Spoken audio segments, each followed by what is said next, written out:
ሰላም እንዴት ናችሁ? አለው ደህና ነኝ እግዚአብሔር ይመስገን። ዛሬም በድጋሚ መጥቻለሁ ማለት ነው። ፕሊዝ ሁላችሁም ሰብስክራይብ ማድረግ እንዳትረሱ፣ ቪዲዮውን ደግሞ ላይክ በማድረግ ጀምሩ ማለት ፈልጋለሁ። ዛሬ ደግሞ የመጣሁበት ሀሳብ ያው ሁላችሁም እያያችሁ ነው ብዬ አስባለሁ። ቲክቶክ ላይም ኢንስታግራም ላይም ዩቲዩብም ላይ እየተዘዋወረ ነው የሰሞኑን የእሸቱን ንግግርና እንዲሁም የእህታችን ባምቢ ንግግር ማለት ነው። እና ዛሬ ደግሞ ያው እኔ ተሰማኝን መናገር ፈልጌ ነው። የሆነ ነገር ስንሰራ ኃጢያትም ይሁን ምንም እኛን የምንቀጣው ሁሉም ነገር ላይ አይደል? የኛ ኃጢያት እኛን እንጂ ሌላን ሰው አያስቀጣም። የሆነንም ሰው አይወክልም። በቃ እኛ የምንወክለው እኛ ራሳችንን ነውና ያው እሸቱ በበጎ ጎን ሊሆን ይችላል እንትን ያለው፣ ግን እሱንም ፈራጅ ያደረገው የለም። እንደዚህም እሷን የመኮነን መብት የለውም። ምክንያቱም እቺ ልጅ የራሷን ነገር ነው እዛ ጋር ያንጸባረቀች ያለችው። ልክ ናት እያልኩ አይደለም፣ ልክ ባትሆንም ግን እኔ ፈራጅ አይደለሁም። ምክንያቱም የፈጠረን አንድ እግዚአብሔር ስላለ ማለት ነው። ማንም ላይ የመፍረድ መብት የለውም። በቃ እና ደግሞ አብዛኞቻችን እጃችንን ጣታችንን እየቀሰርን እየተናገረን ነውና እንደውም ሀበሻ ማለት የኛ አካባቢ ሰው ሀበሾች ምን ይላሉ? አንድ ጣት ወደ ሰው ስቀስር ሌላው ሶስቱ ጣት ወደ አንተ ነው ይባላልና ይሄ የኛንም ኃጢያት የኛንም በደል እንድናስታውሰው የሚያደርግ ነገር ነውና ብንችል ለዛ ሰው መጸለይ መመለስ የምንችለው ደግሞ ከዛ ነገር በፕራይቬት ለዛ ሰው ማንነቱንም ቤተሰቡንም ያንንም ሰው የሚከተለውንም ሰው በማያስቀይም መልኩ ለዛ ሰው በግሉ ጽፎ የኔ እህት እንዲህ ባታረጊ ጥሩ ነው፣ ለሚመለከትሽም ለቤተሰቦችሽም እንዲሁም እምነትሽም ብሎ ማለት ነው። እና ደግሞ በእምነት ዙሪያ ማለት ከሆነ ጊዜ በኋላ ያወቅነው ነገር ሊኖር ይችላል። ግን ሁላችንም ኃጢያተኞች ነን እንዳልኳችሁ። ከሆነ ጊዜ በኋላ ያወቅነው የሆነ እምነታችንን በቃ እንዴት ነው ካለማወቅ ነው ወደ ማወቅ የምንመጣው አይደል?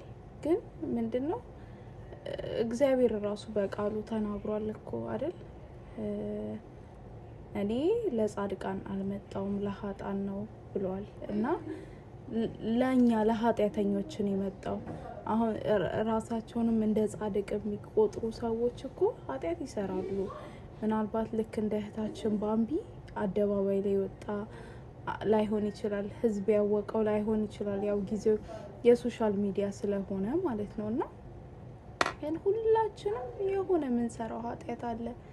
በራችንን ጓዳችንን ዘግተን እና ሰው ያላየው እኛና እግዚአብሔር የምናውቀው ብዙ በደል አለና ሁላችንም መጸለይ ነው ያለብን። በየእምነታችን እየጸለይን እግዚአብሔር እንዲረዳን ያንን ማድረግ መልካም ነው ብዬ አስባለሁ። ይሄ ደግሞ እንደዚህ አይነት ንግግሮች ደግሞ ሊሰብሯችሁ እንትን ሊሏችሁ የሚሞክር ሰው ደግሞ እኔ በራሴም ህይወቴም ላይ የማደርገው የሚሰማኝም ያው ካሁን በኋላ ምን ሊሆን እንደሚችል ባላቅም አሁን ባለውበት እስካሁን ባለውበት በቤተሰብ በዙሪያዬ ባለ ሰው አንዳንድ የምሰማው ነገር ይኖራልና በባለፈው በቦኒ ጉዳይም የተሰማኝን ነግሬያቸዋለሁ። የኛ ህይወት የኛ ነው። ይሄ እኛ ሊመልስ የሚሞክር ሰው እኛ ሊያናግር ይሄ ትትና ባለው በመልካም መንገድ ሊያናግረን ከመጣ ያንን ሰው እናናግራለን። ግን እኛን እያንቋሸሸ እኛን እየሰደበ ሞራላችንን የሚነካ ነገር የሚናገር ሰው ይኖራል አለን በቤተሰባችንና ከዛ ሰው እንዴት ነው ራሳችን የምንጠብቀው? መራቅና መራቅ ነው መፍትሄው ማለት ነው። ምክንያቱም ማን ስለሆነ ነው እሱ እኛን የሚያንቋሽሸው የሚናገረን? አሉ ብዙ የሚናገሩ እንዳልኳችሁ ቤተሰብ ውስጥ ይኖራሉ የተለያየ ቦታ። ብቻ ግን ማን ነው ያ ሰው? ምንድነው? ለዛ ሰው እድል መስጠት የለብንምና እኛ የራሳችንን ውሳኔ ውስጣችን ያመነበት እኛ የወሰነውን ነገር ስናደርግ በዛ ባደረግነው ነገር ፈተናም ቢመጣ እኛ መወጣት እንችላለን። የሆነ ሰው መጥቶ ግን በሚወስንልን ነገር በሚሰድበን ነገር ምንሰበር ከሆነ እውነት ነው የምላችሁ ብዙ የመቆየት እድላችን ጥቂት ነው የሚሆነውና ራሳችንን ማስቀደም ለኛ እኛ ለራሳችን የምንናገረው ነገር በቂና ሙሉ ነው። ያንን ነገር እንድታስቡ መናገር ፈልጋለሁ። እኔ ስለጠቀመኝ ሁላችሁንም አመሰግናለሁ እዚህ ድረስ ስላዳመጣችሁኝ። እና ቴሌግራም ላይ ግሩፕ ከፍተናል። አረብ ሀገር ያለን እህታማቾች እንደዚህ ምናማክረው ሰው ምናወራው ሰው ላጣ ነው አንድ ላይ እንድናወራ እንድንነጋገርና ይሄንንም የምትፈልጉ ከሆነ ኮሜንት ላይ አሳውቁኝ። የቻናሉን የግሩፑን ሊንክ እልክላችኋለሁ። እዚህ ድረስ ስላዳመጣችሁኝ አመሰግናለሁ። ባካችሁ ሰብስክራይብ ማድረግ እንዳትረሱ፣ አበረታቱ።